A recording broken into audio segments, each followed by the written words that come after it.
Bien, entonces, ¿qué vamos a leer? Yo sé que por ahí en teatro lo leen al texto que vamos a leer.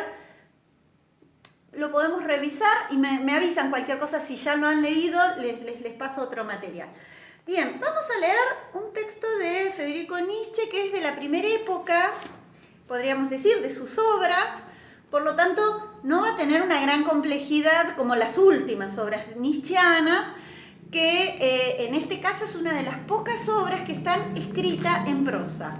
El texto que vamos a leer es El origen de la tragedia, o El nacimiento de la tragedia, y quizás a mí me parece que el que mejor lo define es Gilles Deleuze. ¿Se acuerdan que el año pasado, cuando comenzamos el año, vimos un texto de Deleuze y Guattari que hablaba de qué es la filosofía y decía la filosofía es crear conceptos? Bien. Uno de los mejores estudios sobre la obra de Nietzsche, a mi entender, que es investigaciones y demás, fue este texto de Nietzsche y la filosofía de Gilles Deleuze, en donde justamente Deleuze lo que plantea es que Nietzsche hace filosofía a martillazos, ¿no? Que incluso, bueno, se utiliza ese, pero bueno, es una metáfora que la construye Deleuze. Y lo interesante que rescata él cuando va a hablar de la obra de... Se me perdió la página. Cuando él habla, cuando Deleuze analiza la obra del origen de la tragedia, dice: Nietzsche opone la visión trágica del mundo a otras dos visiones, la dialéctica y la cristiana. Dice, o con mayor precisión, la tragedia tiene tres formas de morir. La primera vez muere debido a la dialéctica de Sócrates, ¿no? El gran enemigo, ¿eh? Si bien va a ser Sócrates, que es el que mata esa tragedia que había nacido en ese espíritu, y que había dado explicación de esa magnificencia del espíritu griego. En su muerte euripidiana, ¿no? Es decir, Eurípides como el que mata. La segunda vez a causa del cristianismo, y la tercera bajo los golpes conjuntos de la dialéctica moderna y de Wagner en persona. Recuerden que él tiene una gran desilusión con Wagner. Él era un gran, inclusive solía ir a tomar el té con Wagner, tenía una gran admiración por Richard Wagner, hasta la obra de Parsifal. Bueno, vive en este contexto. Muere en 1900, tenía una salud muy débil, muy frágil. Él decía que no escribía para los espíritus de hoy ni de mañana, sino para los de pasado mañana, totalmente incomprendido en su época. Tiene una escritura muy... en su última época muy hermética, ¿no? Es decir, es muy complejo seguirlo. Pero tiene una gran actualidad, ¿no? Es decir, podríamos decir, ya es un clásico, ¿no? Esto que decíamos el año pasado de los clásicos como aquellos que uno los lee y les dicen cosas en la actualidad, ¿no? Sigo con lo que dice Deleuze. Nietzsche insiste sobre los puntos siguientes: el carácter fundamentalmente cristiano de la dialéctica y de la filosofía alemana, y en esta crítica a todo ese pensamiento hegeliano y post-hegeliano que viene de la filosofía, la incapacidad congénita de la dialéctica y del cristianismo de vivir, de comprender, de pensar lo trágico. Yo soy el que ha descubierto lo trágico, incluso los griegos lo han desconocido. ¿Y qué nos va a interesar de poder pensar este amor que él tiene? Él lo que está haciendo... Este escrito está vinculado a lo que son sus estudios sobre filología en Basilea, en la Universidad de Basilea. En el 72 escribe El origen de la tragedia, y él lo que...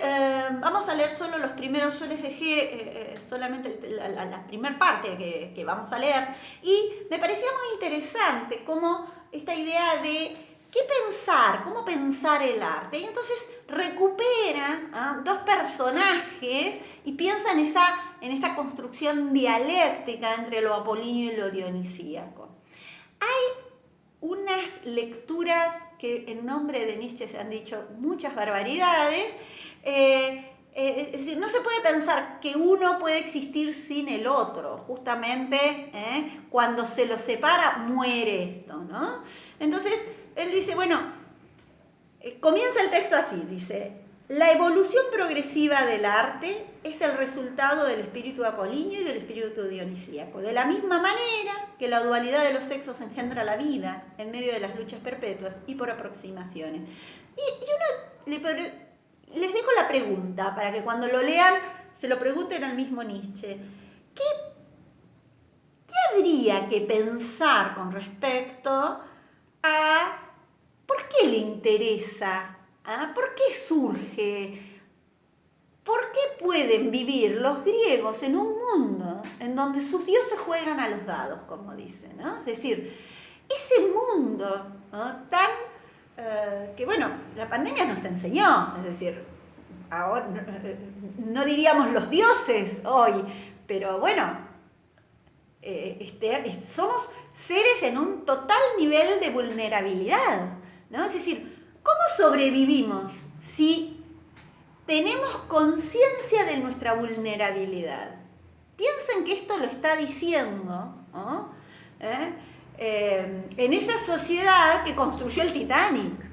Es decir, cuando Nietzsche se pone a cuestionar esta idea de un hombre que todo lo podía hacer, es decir, la técnica, la tecnología llevada a su máxima expresión. Por eso yo pongo el ejemplo del Titanic, ¿no? Es decir, hacemos un gran barco que va a poder hacer todo lo demás, y la naturaleza enseñó que no, ¿no? Un iceberg lo destruyó. Entonces, nosotros hoy pensábamos que todo lo podíamos, que el problema era cuando se juntaban Xi Jinping y Trump, y hoy me apareció los virus, ¿no? Es decir, virus que están muy vinculados a esta sociedad que construye y que está tan desvinculada de la naturaleza también, ¿no? Porque, bueno, obviamente es decir, vivimos tan hacinados,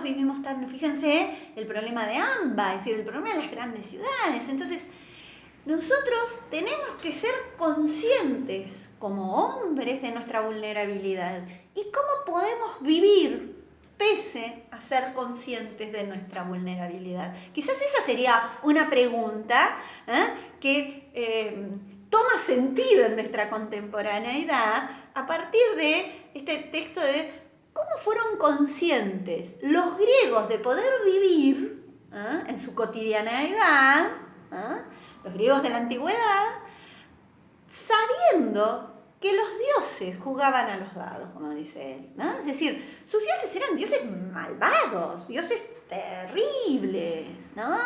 Que en un chistar podían destruir el mundo, no les interesaba, ¿no? Entonces, en función de ello, yo lo que los invito y las invito, si concluyeron con las lecturas y esos ejes de Hegel, iniciar con la lectura de Nietzsche.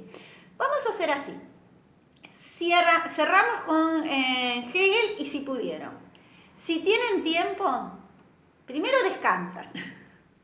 Y si tienen tiempo pueden comenzar con la lectura de Nietzsche, que después de esto todos queremos leerlo. Vamos a leer solamente las primeras partes. No sé, vamos a ir viendo. Y cuando volvamos del receso les dejo un práctico. Ahora no les voy a dejar ningún práctico, solamente la concepción y la idea de que puedan ir cerrando, diríamos, el cierre sería poder tener esta bisagra comprendida de Hegel e iniciarnos con Nietzsche. Y cuando volvemos hacemos una actividad, porque si les dejo un práctico no van a descansar, porque también la idea es que puedan descansar. Así que me despido, felices vacaciones y nos estamos viendo al regreso, y si van a rendir no se olviden de tirar boleta o de inscribirse en las materias. Chau, chau.